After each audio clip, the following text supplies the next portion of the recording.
merasa paling benar, merasa paling pintar. Ujung-ujungnya apa? Kamu ngajinya di mana?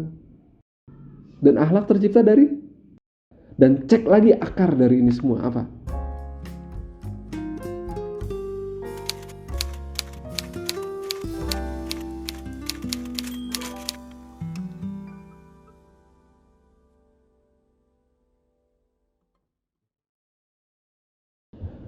Assalamualaikum warahmatullahi wabarakatuh. Innal hamdalillah na'maduhu wa nasta'inuhu wa nastaghfiruh wa na'udzu billahi min syururi anfusina wa min sayyiati a'malina may yahdihillahu fala mudhillalah wa may yudlil fala hadiyalah. Asyhadu an la ilaha illallah wahdahu la syarikalah lahul mulku wa lahul hamdu yuhyi wa yumiit wa huwa ala kulli syai'in qadir. Allahumma shalli ala Muhammad wa ala ali Muhammad wa ala alihi wa sahbihi ajma'in, amma ba'd. Terima kasih kepada kawan-kawan semua yang hari ini hadir dalam majelis taklim mingguan kita, yang dimana hari ini Allah berikan kepada kita nikmat sehat, nikmat iman, dimana hari ini kita bisa hadir dalam majelis ini, duduk dalam keadaan yang sehat, yang prima, sehingga kita bisa mendengarkan ayat-ayat Allah dan juga intisari-intisari dari Islam itu sendiri. Dan tentunya kita panjatkan puji syukur pada kehadirat Allah Subhanahu wa taala bahwasanya hari ini kita diberikan lagi-lagi tentang kesehatan di kala pandemi ini, di kala memang negeri kita dan hampir seluruh dunia sedang diuji oleh makhluk Allah, sebuah virus yang menyebar ke seluruh dunia, dan hari ini kita masih diberikan kesehatan sehingga kita bisa datang kemari. Alhamdulillahirabbil alamin. Rabbi shrah li sadri wa yassir li amri wahlul 'uqdatam min lisani yafqahu qawli bi rahmatika ya arhamar rahimin. Hari ini kita akan membahas materi tentang adab dan akhlak, yang dimana ini adalah materi yang akhir-akhir ini banyak sekali umat Islam yang mengatakan bahwasannya mereka mengedepankan akhlak, mengedepankan adab, tapi sebenarnya itu semua masih belum maksimal atau belum seperti seharusnya. Yang pertama kita akan kaji apa itu adab dan akhlak. Kita harus bedakan dulu apa itu adab dan apa itu akhlak. Kita sering dengar ada peradaban-peradaban, misalkan ya, ada peradaban Yunani, ada peradaban Romawi, ada peradaban Persia, ada peradaban Mesir. Kita sering dengar tentang hal-hal itu. Yang harus kita lihat gini, apakah adab dan akhlak itu adalah suatu yang sama? Nah, itu yang harus kita bedakan. Adab dan akhlak bukanlah suatu hal yang sama, karena keduanya terbentuk dari sebab yang berbeda, atau keduanya punya penyebab yang berbeda sehingga terjadilah akhlak atau terjadilah adab. Seperti itu. Yang pertama kita akan bahas tentang adab. Adab ini adalah nilai-nilai kebaikan, nilai-nilai kemuliaan yang hadir dari pendidikan atau dari pengajaran. Jadi adab dan akhlak itu berbeda. Kalau adab adalah nilai-nilai kemuliaan, nilai-nilai kebaikan yang hadir dari pendidikan atau lingkungan sekitarnya. Misal ya, contoh, kita melihat ada orang, bahkan di sini adalah orang non muslim misalkan, tapi dia sering kita bilang, oh ini akhlaknya bagus. Sebenarnya bukan akhlaknya bagus, tapi adabnya bagus. Seperti itu ya, karena itu lahir dari nilai-nilai pendidikan. Dan adab ini seringkali orang salah sebut. Adab dan akhlak ini disamakan, padahal berbeda ya. Kalau adab, kita tegaskan sekali lagi, lahir dari nilai-nilai pendidikan. Misalkan pendidikan orang tuanya bagus, atau misalkan pendidikan di sekolahnya bagus, lalu adab-adab kepada yang lebih tua bagus juga, atau adab-adab kepada tetangga, atau adab-adab kepada lingkungan yang lebih luas, bahkan di bangsa dan negara atau umat dengan agama lain, itu memiliki nilai-nilai adab yang bagus karena hasil dari pendidikannya tadi. Sedangkan akhlak ini adalah suatu hal yang berbeda dengan dengan adab maksudnya. Akhlak ini adalah diambil dari sebuah bahasa Arab yang termasuk kategori mufradah syariah atau kata yang digunakan hanya untuk nilai hal-hal yang berkaitan dengan syariah. Contoh misalkan ada takwa, ada ibadah, ada akhlak. Ini adalah kata-kata yang digunakan hanya untuk dinilai-nilai yang syariah. Jadi akhlak ini simpelnya adalah sebuah kemuliaan atau sebuah kebaikan yang tercipta dari ibadah. Kayak gitu ya. Jadi beda ya. Kalau tadi adab itu adalah nilai-nilai kebaikan dan nilai-nilai kemuliaan yang dihasilkan dari pendidikan. Sedangkan kalau akhlak adalah nilai-nilai kebaikan dan kemuliaan yang dihasilkan dari ibadah. Seperti itu ya. Kita akan cari tahu dulu apa itu ibadah. Kayak gitu. Nah, ibadah ini kan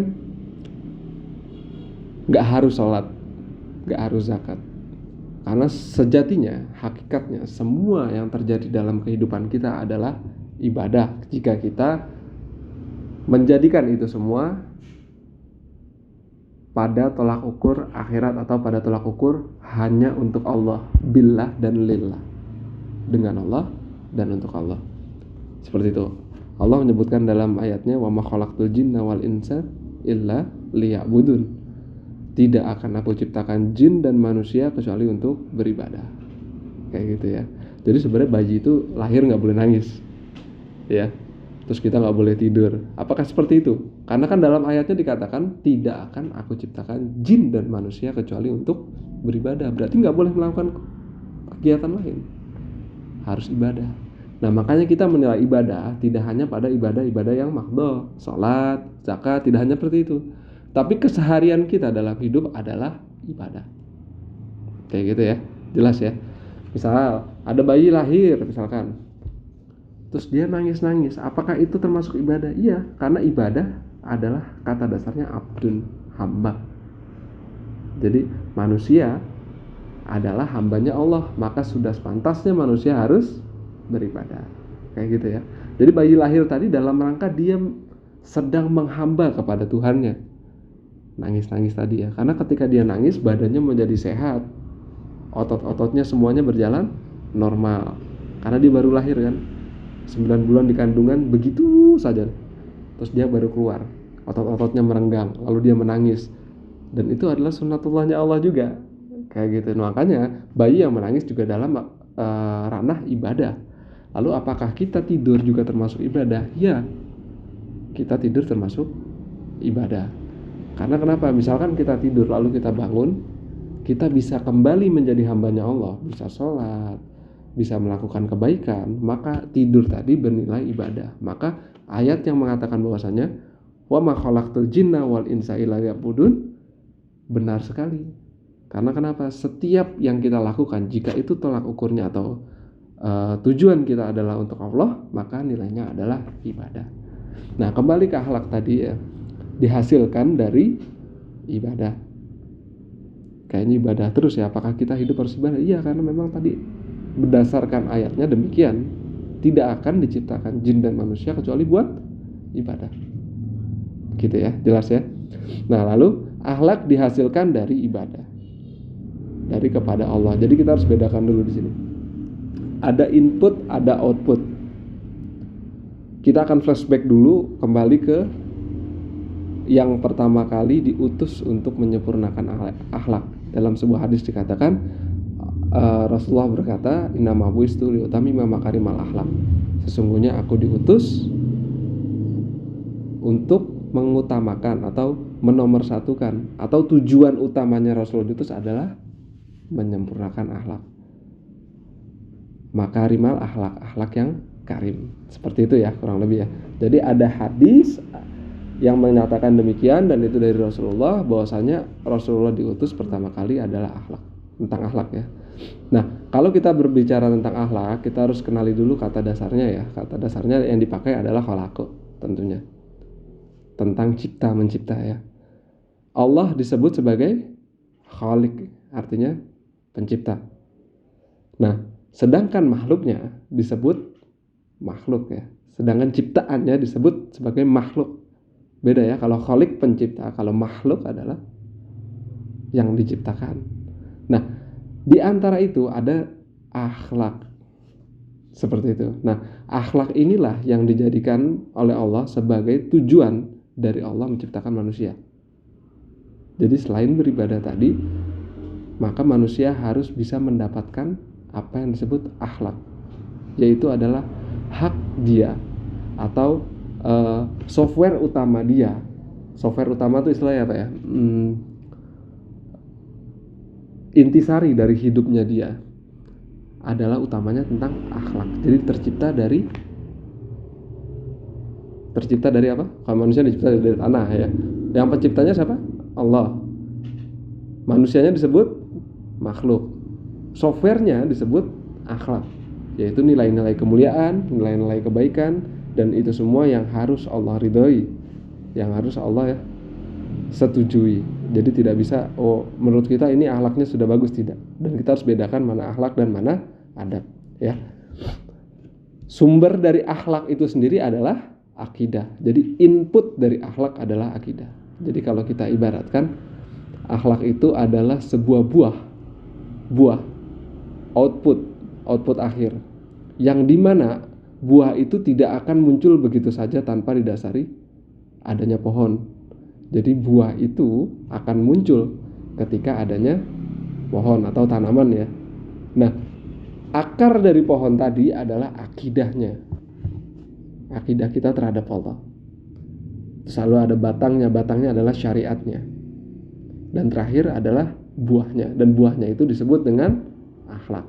Jadi input dan output itu harus selaras. Apabila orang yang akhlaknya bagus, pasti akidahnya bagus. Tapi kalau ada orang yang akhlaknya tidak bagus, bisa jadi ada pertanyaan, akidahnya tidak bagus juga.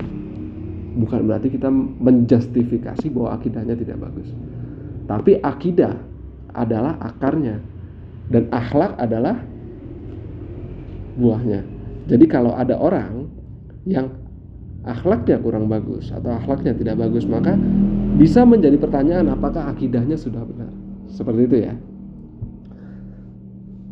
Jadi kita tidak akan pernah bisa membangun akhlak tanpa didasari dengan akidah. Jadi untuk menyempurnakan atau memperbaiki atau membangun dari yang namanya akhlak, maka yang harus diperbaiki adalah akidahnya. Pertama kali, akidahnya adalah ikatan pada Allah, sebuah kekokohan antara kita dan Allah. Jadi itu dulu yang harus dikuatkan. Nanti juga berkaitan juga sama tauhid, bagaimana kita mengesahkan Allah. Kayak gitu. Jadi kita akan bahas akhlak itu pertama secara vertikal dan kedua secara horizontal. Yang pertama ya, ada akhlak secara vertikal, yaitu akhlak kepada Allah. Kita makhluk, kita ciptaan, maka ada akhlak kepada Allah. Akhlak seorang hamba atau seorang ciptaan terhadap penciptanya adalah menjadi hamba, beribadah kepada penciptanya. Jadi kalau ada hamba yang tidak beribadah kepada penciptanya, maka dia dikatakan tidak berakhlak kepada penciptanya. Kalau sudah tidak berakhlak kepada penciptanya, bagaimana bisa berakhlak kepada sesama manusia? Dan itu jadi pertanyaan yang harusnya kita cari tahu, kenapa kenapa kita tidak bisa berakhlak kepada Allah? Harus ada pertanyaan, akidah kita yang tidak beres, kayak gitu ya. Nah, oleh karena itu yang harus kita benahi pertama adalah akhlak pada Allah dulu. Kita sadari kita adalah hambanya Allah, maka tugas kita adalah menghamba, beribadah kepada Allah Subhanahu wa Ta'ala. Seperti itu ya. Lalu ada akhlak yang horizontal, akhlak kepada manusia. Karena kita sudah menghamba kepada Allah tadi, maka kita mendapatkan nilai-nilai akhlak tadi yang bisa kita terapkan sesama makhluk tadi, sama manusia. Kayak gitu. Jadi adab dan akhlak beda ya. Jadi berbuat baik itu nanti ada kepada diri sendiri juga. Akhlak kita kepada diri kita sendiri. Kita menyadari siapa diri kita. Terus ada akhlak kepada orang lain, dan yang paling utama adalah akhlak kepada Sang Pencipta. Iqra bismi rabbikal ladzi khalaq. Surat Al-Alaq ayat pertama. Yang pertama kali turun. Bacalah dengan menyebut nama Tuhan. Di situ tidak dikatakan Allah, tapi dikatakan Tuhan. Berarti kita harus mengenal Allah. Iqra bismi rabbikal ladzi khalaq. Bacalah dengan menyebut nama Tuhanmu yang menciptakanmu. Tentunya diciptakan dengan software tadi, ya. Seperti itu kurang lebih. Terus akhlak kita sehari-hari, ya ini yang harus kita sedikit perhatikan ya. Jadi memang akhlak ini penting karena akan berkaitan kepada sosial.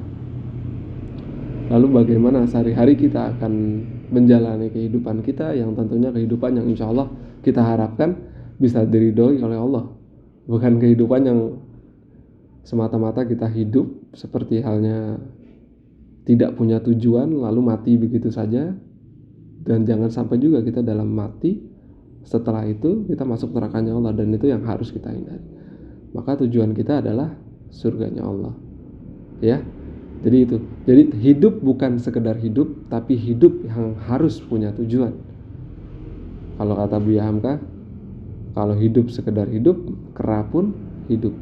Tapi manusia itu dibekali akal yang membedakan dia dari makhluk-makhluk lain. Makanya dia harus hidup dengan memiliki tujuan. Tujuannya apa? Satu, Allah meridhoi kita sehingga Allah tidak menumpahkan azabnya kepada kita dan memberikan kenikmatannya kepada kita. Itu yang harus menjadi tujuan hidup kita. Jadi jangan hidup sekedar hidup, ya. Nah, lalu bagaimana cara kita bisa meraih itu semua? Tentunya dengan akhlak. Ya, salah satu dengan akhlak. Kalau tadi ibadah ya, jadi akhlak dihasilkan karena ibadah. Jadi kita tidak perlu bahas ibadahnya lagi. Kalau kita akan bahas ibadah di lain tema, tapi kita akan bahas adalah akhlaknya, ya. Lalu ada akhlak terhadap tetangga ya. Misalkan ini juga yang harus kita sering perhatikan. Kita mengatakan bahwa diri kita ngaji, kita mengatakan bahwa diri kita mengamalkan Al-Quran dan Sunnah, kita mengatakan bahwa kita umatnya Nabi Muhammad, tapi akhlak kita kepada tetangga tidak baik. Nah, itu juga menjadi pertanyaan. Karena akhlak bersumber dari akidah. Lalu akhlak kita kepada orang tua, apakah kita sudah baik dengan orang tua kita? Akhlak kita kepada anak kita, kepada istri kita, kepada saudara-saudara kita, apakah sudah baik? Misalkan orang tua disuruh, oh coba Budi angkat jemuran itu. Wah nanti dulu lah Bu, nanggung lagi mabar. Misalkan kayak gitu ya. Ada yang sering alasan kayak gitu. Anak-anak muda zaman sekarang kan kayak gitu kan. Tunggulah Bu, lagi mabar. Wah lagi seru nih.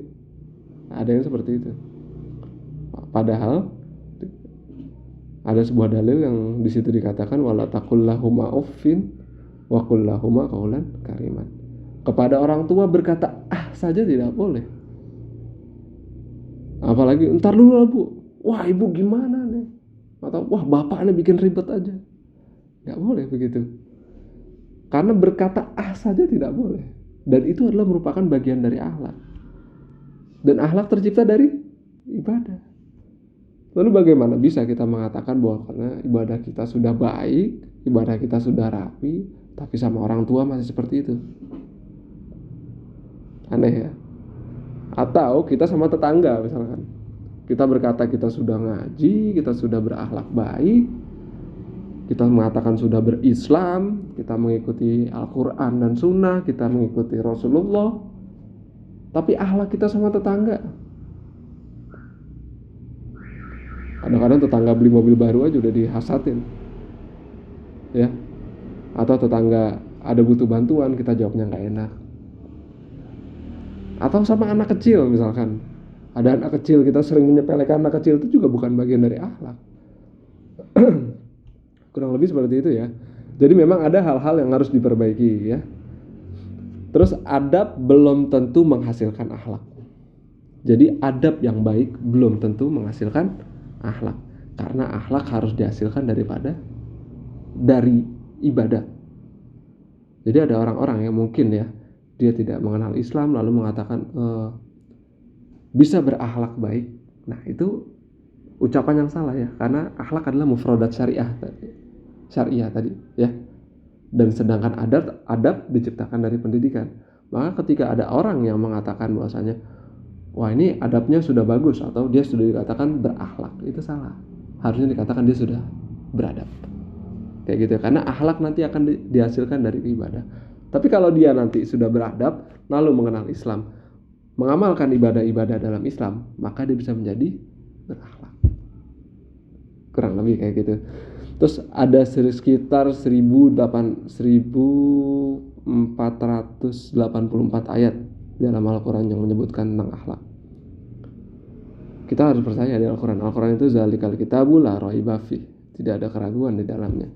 Jadi kalau Al-Quran menyebutkan atau memerintahkan, ya tentunya ini firman Allah ya, memerintahkan untuk kita berbuat baik, maka kita harus berbuat baik.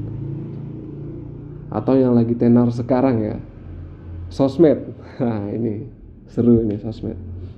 Kalau saya pribadi itu menjauhi hal-hal yang memancing permusuhan di dalam sosmed.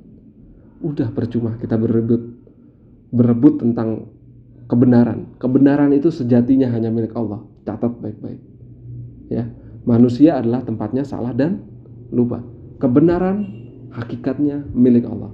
Maka jangan sekali-sekali manusia mencoba merenggut haknya Allah, karena tadi ketika kita merenggut haknya Allah, itu berarti kita tidak berakhlak juga pada Allah. Jadi sudah, taruh kebenaran sudah milik Allah. Manusia tempatnya salah dan lupa. Kita tempatnya sama-sama mencari kebenaran. Dalam mencari kebenaran, maka dibutuhkan mengedepankan akhlak ya. Di sosmed nih, udah di sosmed itu merasa paling benar, merasa paling pintar. Ujung-ujungnya apa? Ngatain orang, belajar dululah kamu. Oh kamu nggak ngerti apa-apa. Kamu ngajinya di mana? Oh kamu kaum ini. Oh kamu golongan ini. Oh kamu si A, kamu si B, kamu si C. Akhirnya main tuduh-tuduhan. Apakah itu akhlak? Maka hati-hati ketika kita masih melakukan itu, maka cek ibadah kita, apakah ibadah kita udah benar. Dan cek lagi akar dari ini semua apa? Akidah. Ya. Ketika kita melakukan itu di sosmed, maka cek lagi apakah ibadah kita sudah benar. Jangan-jangan kita pandai memberitahu orang lain, tapi kita tidak pandai memberitahu diri kita sendiri. Maka kita harus cek ini semua. Kalau kita masih melakukan itu, maka mungkin ada kesalahan dalam diri kita. Sudah, percuma di sosmed itu percuma. Hindari berdebatan, saling merangkul, itu lebih baik. Gunakan sosmed sebagaimana sosmed harus digunakan. Sosmed ajang dakwah, iya ajang dakwah, tapi dakwah itu mengajak. Dalam Al-Quran, surat An-Nahl ayat 125 dikatakan, ud'u ila sabili rabbik bil hikmah, dengan bijaksana. Dan kebijaksanaan adalah bagian dari akhlak. Kayak gitu ya. Jadi semuanya berkaitan. Bagaimana kita bisa mengatakan bijaksana kita sering menjatuhkan orang lain di sosmed? Gak bisa seperti itu. Nah semoga itu semua kita bisa perbaiki. Dan harapannya semoga kita benar-benar bisa menjadi makhluk yang berakhlak. Khalik sebagai pencipta, makhluk adalah yang diciptakan, dan akhlak adalah software dari itu semua. Maka itu harus bisa digapai oleh manusia ketika manusia beribadah dan membenarkan akidahnya dan juga bertauhid pada Allah. Dan insya Allah kita bisa mencapai derajat iman dan takwa. Dan semoga kita dimasukkan pada Allah, oleh Allah ke dalam surganya. Jangan sampai kita dimasukkan oleh Allah ke dalam nerakanya karena kita tidak mengerti ini semua. Dan kita tidak mau belajar, dan kita tidak mau muhasabahi diri, tidak mau. Itulah yang jadi masalah manusia. Dan semoga itu semua bisa kita ketahui dan bisa kita pahami kekurangan-kekurangan kita, bisa kita perbaiki, dan semoga Allah memberikan taufik dan hidayahnya kepada kita semua, dan kita kelak akan menjadi hamba-hambanya Allah yang memang sebagaimana semestinya hamba itu diciptakan. Mungkin itu saja hari ini kita berbicara tentang akhlak, karena memang materi kita akan banyak yang akan kita pelajari di minggu-minggu berikutnya. Mungkin nanti juga dengan Ustadz Sofwan juga akan dipelajari, atau Mas Sofwan biasa dipanggil ya, atau Gus Musof ya. Ya itu nanti insya Allah bisa dikaji, dipelajari di channel YouTube Purnomo Sidi juga. Itu saja. Kalaupun ada kebenaran itu pasti datangnya dari Allah, pasti datangnya dari Allah. Ya, jadi kalaupun ada kesalahan, mungkin sayanya yang salah, kayak gitu. Tapi saya pun salah itu diizinkan sama Allah ya, harus garis bawahi ya. Tapi harus dimuhasabahi, harus disadari dan harus diperbaiki. Jadi kesalahan kebenaran itu diizinkan sama Allah. Jadi bukan berarti jika ada kesalahan itu mutlak dari saya, enggak seperti itu. Karena saya pun nggak bisa membuat itu. Itu semua atas izin Allah ya. Jadi kalaupun ada kesalahan ya saya sadari, saya harus perbaiki. Tapi jika ada kebenaran maka mutlak dari Allah. Kalau ada kesalahan doakan saya, semoga saya bisa memperbaikinya. Dan kita sama-sama bisa menjadi hambanya Allah yang selalu memperbaiki diri.